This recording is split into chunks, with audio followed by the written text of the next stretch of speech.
Durante o terceiro século, o Império Romano passou por uma de suas maiores crises, onde ocorreu guerras, pestes, lutas pelo trono, usurpação e muito mais. Em meio a tudo isso, como o Império Romano sobreviveu e conseguiu se manter por séculos? Antes de iniciar, eu gostaria de agradecer por sua visualização, e quero pedir que se inscreva se não for inscrito, considere se tornar membro, aqui ou na campanha do Apoie-se, e nos ajude diretamente. Outra opção é comprando qualquer produto da descrição, livros e camisetas sempre estão na descrição e no primeiro comentário. Com sua ajuda ficaremos cada vez mais fortes. Bora para o vídeo. Durante os primeiros séculos do Império Romano, uma grande era de paz e prosperidade se iniciou. Entretanto, principalmente após o governo de Cômodo, a situação piorou rapidamente. Lutas pelo trono, guerras civis, invasões bárbaras, entre outros fatores, levaram à famosa crise do terceiro século, onde surgiu dois impérios rebeldes: o Império Gálico e o Império de Palmira. Em meio a essa crise, como o Império Romano conseguiu se recuperar e voltar a ser poderoso? Bom, não vou me aprofundar muito sobre os acontecimentos, pois eu já fiz um vídeo completo sobre essa crise. Vou deixar aqui no card. Caso você não tenha visto, assista primeiro, e depois veja este vídeo, assim você entenderá melhor. Um fato que todos nós devemos aceitar é que Roma teve um pouco de sorte para se livrar da crise. Pois em meio a esse período, uma nova série de imperadores soldados subiu para guiar o império, e esses imperadores salvaram Roma. Os historiadores chamam eles de imperadores da Ilíria, pois todos eles vieram da Ilíria, onde hoje fica os Balcãs. De fato, na medida em que os italianos se recusavam cada vez mais a se alistar nas legiões, a Ilíria se tornou o principal campo de recrutamento para Roma. Os recrutas da região reforçaram as legiões esgotadas, e em pouco tempo os ilírios estavam ocupando todas as posições de alto escalão nas legiões. O primeiro imperador a ter uma grande importância foi Cláudio Gótico, que governou por 2 curtos anos antes de morrer de praga. Durante seu curto reinado, ele conseguiu repelir com sucesso os invasores alemães e devastar os godos na Batalha de Naíço. Ambas as vitórias tiveram um impacto significativo, pois libertaram a Ilíria de invasões ativas. Depois apareceu o lendário Aureliano. O reinado de Aureliano também foi curto, durando cerca de 5 anos. Entretanto, durante seu reinado ele realizou mais do que qualquer um sonhou ser possível.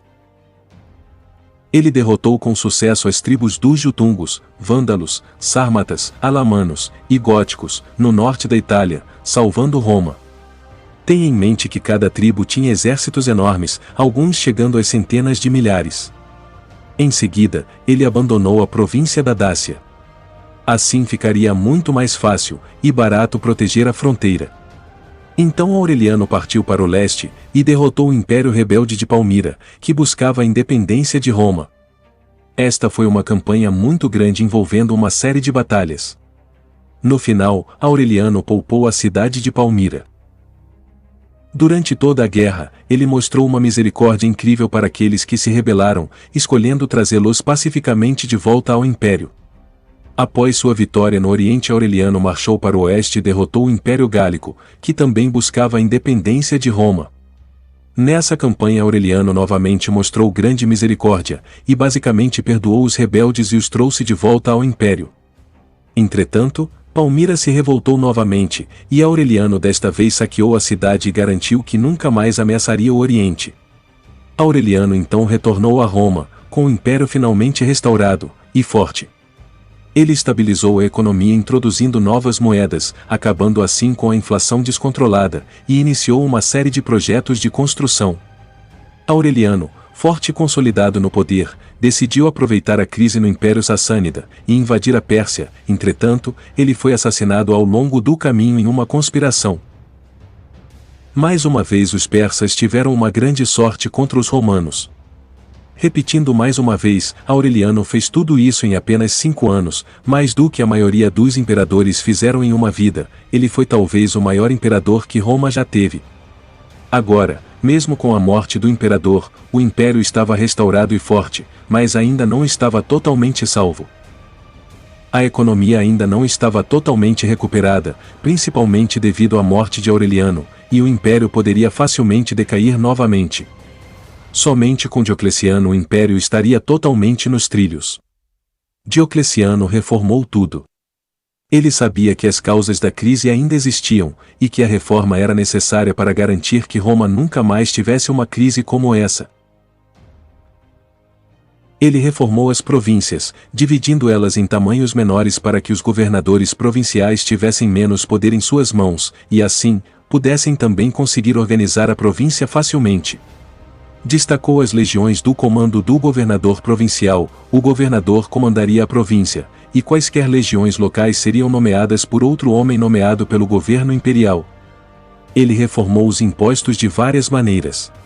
Os ricos agora tinham que pagar seus impostos, e não podiam subornar os fiscais para fazer vista grossa, e os pobres pagariam menos impostos em geral. Antes dessas reformas, os pobres e a classe média foram literalmente levados à falência por causa das altas taxas de impostos. Ao organizar os impostos, a economia funcionou muito melhor.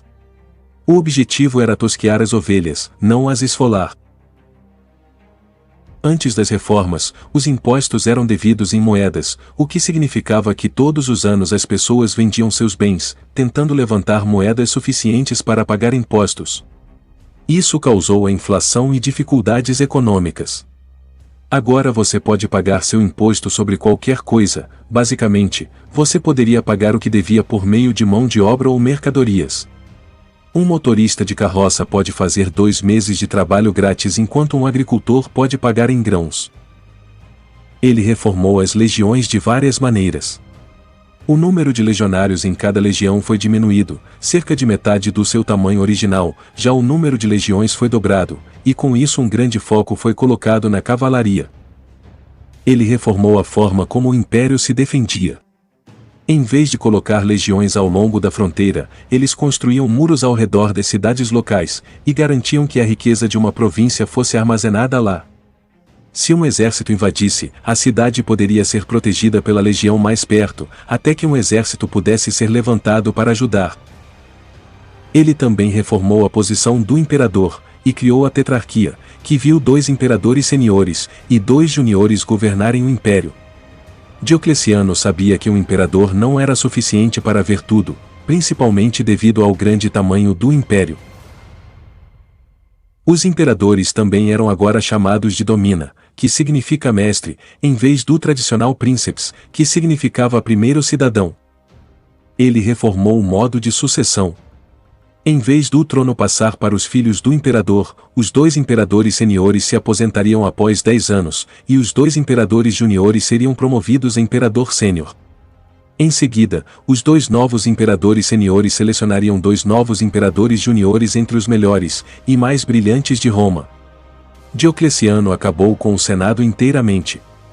O imperador governou com punho de ferro agora mais do que nunca.